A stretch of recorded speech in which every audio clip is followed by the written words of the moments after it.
Don't have a cow, man. I'm sorry, Dave. I can't do that. Here's Johnny. I'm the baby. Gotta love me. Catchphrases, moments. That's the key to understanding how to write for normies. Now, before I go further, I am the author of this book, Keys to Prolific Creativity. You can find it on Amazon. It's more about creating your creative process, not how to write. I do a lot of that on this channel, talk about writing techniques and things that I think can help writers to succeed in whatever medium you happen to be exploring. I'm going to focus a little bit today on visual media, specifically movies, but I guess also TV kind of goes in with that. And I'm going to talk about writing for normies and how normies, normal people, general audiences, this is not a video where I'm trying to crap on normal people, how general audiences respond to movies and what makes them enjoy a movie or not enjoy a movie. So yes, you can buy this book. You also get it as part of my Patreon. So if you want to support me as I go into the deep abysses and spend a lot of time making new art. Right now I'm focused on a cycle of doing some new music for guitar. So if you want to support me, please check out the Patreon. There's a whole bunch of other books that are on there as well that you can either buy or get as part of the membership, and everything's also available on Amazon. So writing for normies, I wrote an article on this on Substack, and I've even thought more about it. I've actually been thinking about it for a long time. I made a video 10 years ago, actually, more than 10 years ago, after seeing The Force Awakens, and the video was just, plot has become irrelevant. And that was kind of a doomer kind of video, a black pill video, where I realized like most people actually don't care about the plot of a movie. They don't care about how well something is written. They don't care if it's really coherent. What they responded to with Force Awakens, so many people loved Force Awakens. I felt like the only person in the world who realized it was a bad movie. Of course, many of you probably agree with me. Maybe you found me through those videos early on, 10 years ago.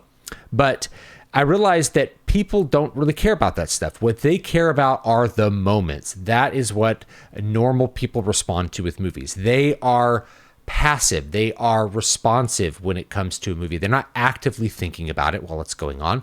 They're not trying to figure out what the director's trying to tell them. They're not trying to figure out what the author's trying to communicate. They're not thinking about themes or subtext or trying to derive meaning out of it. They're simply experiencing a thing and reacting to it.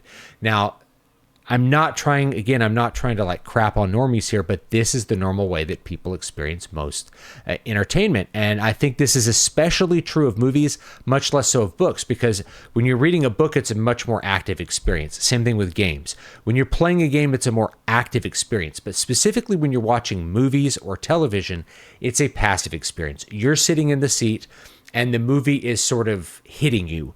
And for normal people, they can't really step outside of that experience and think kind of around it. They are just responding to what's happening. So what makes a movie bad or good are moments. If the movie has an excess of good moments, if it has many good, memorable moments that made the audience have an emotional high, whether that was a moment of fear or a moment of tension or something that made them laugh, then the movie is good. And if the movie has a lot of cringe moments, if it has moments that make the audience feel bad or make them feel bored or annoyed, then it's a bad movie. And that's really how people come up with good or bad. And I've realized this many times. I've had this get hammered home many times, especially when I'm grading a movie according to a rubric, or a book or an album according to a rubric. So if I were to grade, The Force Awakens from 10 years ago according to a rubric, it's like boom, boom, boom. It gets kind of a high level F because there's still a lot of quality things about the movie. It has quality visuals. There's some good special effects. There's some good set design. There's a lot of positives about the movie. It has a really bad plot. The meta level of it, where it fits in with Star Wars, is really bad. There's a lot of bad acting, bad dialogue, a lot of bad things about it, especially the plot. So that makes it a worse movie, even though there's good things about it. But for a lot of people, they're like, no, it's a 1 out of 10. I'm like, a 1 out of 10 movie is a movie that like doesn't have visuals. That would be like a 1 out of 10 movie. Like it's just a blank screen of a color. Like you just see the color blue for 2 hours. That would be like a 1 out of 10 movie. All right. It's not a movie experience at that point. It's as close as you can get to just not being that form of media. It's so bad. So 1 out of 10, that's just somebody's reaction. That's their gut reaction. And so rather than saying, oh, you're wrong for thinking of this as a 1 out of 10, that's the normie's reaction. That movie was full of things that upset them. It was full of things that were cringe. It was full of things that were stupid. It was full of things that didn't fit into Star Wars, and therefore it's a bad movie. And on the flip side, there's other normies who loved Force Awakens, and they loved it because it was full of moments that made them feel good. They got to see the Millennium Falcon again. That made them feel good. They got to see it do cool things. That made them feel good. They got to see references to movies they already loved. That made them feel good. They got to see lightsabers, which made them feel good, right? They got to see lots of things which made them feel good. And a lot of those moments I felt like were cringe, but they made them feel good. So that's why they came away from this movie thinking, well, this is actually a really good movie. And how do you square those two different experiences? Well, when you're writing for normies, you have to understand that that is how those things are experienced. Does that mean that it doesn't matter at all what you're doing in terms of craft? I don't think so. I'll get deeper to that in a minute. But there's several different ways that you can create those moments. The first one is the harder one, which is to make a good movie or a good TV show. Something where there's a really good plot, there's really lovable characters, and so those moments pop out as memorable because you've set them up properly. So think about some of your favorite movie moments, like, I'm sorry, Dave, I can't do that. This thing that's a piece of cultural, history, something like 2001: A Space Odyssey, has these moments in a very long movie. Is the movie complicated as far as its plot goes? Not really. You can summarize it pretty quickly. But because of the quality of the cinematography, the drawing out of the tension, you're able to have these moments come up where the computer refuses to let the astronaut back in to the spaceship. How is that such an important moment? Well, it's set up by lots of things that occur before that. It's set up even by the first scenes with like the dawn of man and finding the monolith on the moon, and then they're in the spaceship, and then the two astronauts start to have this this doubt about the computer. The computer's making errors. Maybe we should disconnect the computer for safety purposes.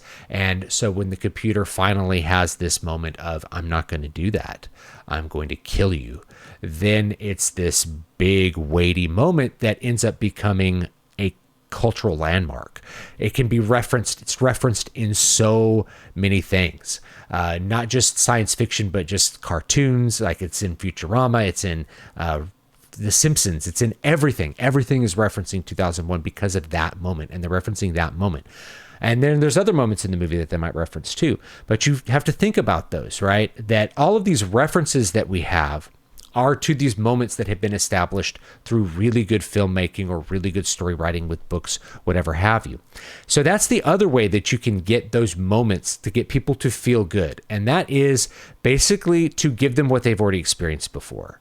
So you're going to reference a movie. I talked about the problem with reference humor with this movie Zootopia 2, which had all of these references to other movies. Some were just bonkers. They referenced Stanley Kubrick. I know, Stanley Kubrick makes these great moments. They referenced Stanley Kubrick's The Shining, which is not a kid's movie, and that's kind of a wink wink. And so people remember these references as little kind of subtextual, I guess, communications between the filmmaker and them, a little wink wink and a nod. Hey, you know about this thing, wink wink, you're cool because you are going to get this reference. The movie ends up full of those little things because that's an easier way to get a normie to have that moment where they feel good about something. And so if you can create enough of those moments, they're going to leave that theater feeling good about that movie, even though the plot made no sense.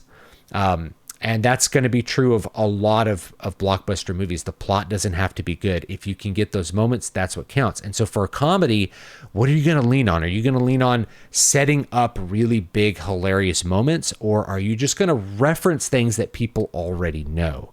And you might take the easy way out. And so a lot of movies, they just take the easy way out. They reference what people have already felt. And so they're going to feel those things again. Maybe they're going to remember that important, weighty moment in a much better, more important movie, and they're going to leave the the new bad movie feeling better about it than they otherwise would have if it were trying to actually create new moments. And this is why I think a lot of the newer movies I'm just not interested in. This brings up a thing that I talk about in that article, that Substack article, this thing that I call the expert's dilemma. And I think Hardwick Bentho, who's a friend of the channel and a supporter, and I really thank him for this, he's like, this sounds like the curse of knowledge. And so I think I basically talked about the same thing. But when you're an expert in a field, or you're, say, an aficionado of an art form, let's say, you experience that art form differently from people who aren't experts. So if you are a writer, you're going to experience movies differently than someone who's never bothered to learn anything about the craft of writing. Same thing if you're a filmmaker. If you if you've shot movies before, or you've gone to film school, you're going to look at movies differently than the general audience. And so part of this curse is that your experience is different from a normal person's, which means that you can lose sight of how normal people experience movies and not be able to deliver the product that they want. This also applies to books, comics, those sorts of things, but I'm focusing on movies because they are that passive experience. It really is a reactive thing for most of the general audience. You can lose sight of that. And when you're trying to, say, create a review, because my reviews tend to be more focused on criticism, rather than simply how'd you feel about the movie, that creates a little bit of a problem where I don't want to say I'm talking over people's heads, but I'm focusing on things that they are not focusing on. They're focusing on their emotional reaction to what the movie was doing, and I'm focusing on what it did technically. Did this shot look good? Do I think it contributed to the tension? Did this plot make sense? Was the event sequence, were things set up correctly? Did the character developments happen the right way? Were the characters consistently drawn? Were they well acted? These sorts of things that you think about for technical execution of a movie aren't really what people think of when they go to a movie. They just go to a movie and the movie hits them and they have an experience. It's a qualia. It's not a quantifiable thing for them. It's more of just an experience. And so we have to remember that. So if you want to make those long-lasting moments, you want to make the moments that people remember years by and they quote, "Your game over, man," like whatever quote you used to have. Like I remember back in high school, I had friends and we all loved movies so much, and they were always saying quotes. Like, we're cringe, Gen Y guys, and so we would just say movie quotes, and it was like a little wink wink to each other, and we would do that. But I realized so many of those quotes were like, those were those moments that popped out of the movie, rather than looking at the movie as a holistic thing. You're experiencing those moments, you're remembering the catchphrases, "I'll be back," whatever it's going to be. Or he'll live. Hasta la vista, baby. They set these up. And so one of the things that I remember maybe reading about a long time ago, or hearing about maybe with some interviews, was this show Dinosaurs. And I watched a YouTube video that brought back a lot of these memories, is that the show Dinosaurs had these little catchphrases. And so the writers were like, we were always being told to have more of these catchphrases, because the network executives knew what normies liked. They liked those little things that they grab onto, the "not the mama," the "I'm the baby, gotta love me" kind of thing. And the writers didn't want to do that. They wanted to write really plots that had a message, and they wanted to be really clever. And being clever and original is challenging and fun, but it's risky, whereas it's very low risk to just say, "Don't have a cow, man," like to have your catchphrases that people can consistently get a laugh out of people or get a moment out of people. You love those catchphrases because they will get that moment for that normie. Same thing with reference humor. It's the easier way to go. So should you black pill about this sort of thing? You can if you want to. You just have to be aware that normal people are going to like crap. There's no shortage of crap. There was no shortage of crap in the past. If things have gotten worse in the modern sense, you just have to deal with it. People are going to like crap, but you as an artist have to think about, how can I use my craft to deliver those really good moments? How can I set up a climax in a way that people have the emotional high that I want them to have? That really is what we're getting at with the craft of writing. Now, I don't go over too much of the craft of writing in Keys to Prolific Creativity. This is more about setting up your creative process so that you can get projects done, that you can consistently work and get things out. And I can say that I feel pretty confident about my productivity. I've produced, at this point, I don't even know how many YouTube videos, over 1,000 YouTube videos for sure.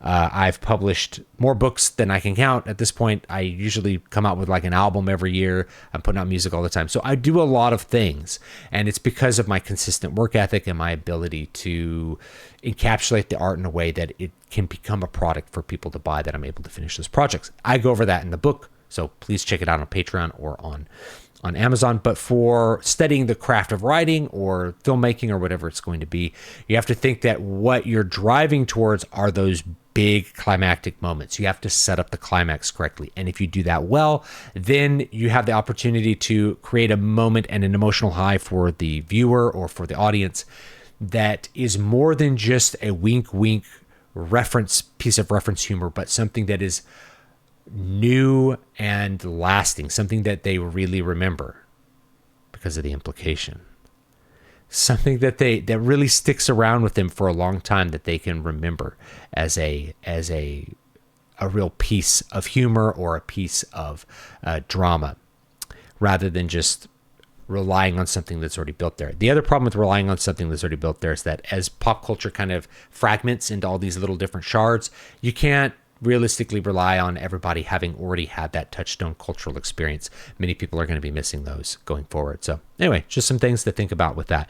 So yes, that's how you write for normies. You still have to execute the craft, but you want to think about how those moments are going to pop up. You want to create those little bits of those emotional highs, whether it's something scary or it's something funny or it's something meaningful. You want to think about those moments because that's how people experience, it's how normies experience these things. So hopefully that will give you a little bit of insight, and I'd love to know your thoughts. So leave them down below, and I'll check you all next time. Have a great day.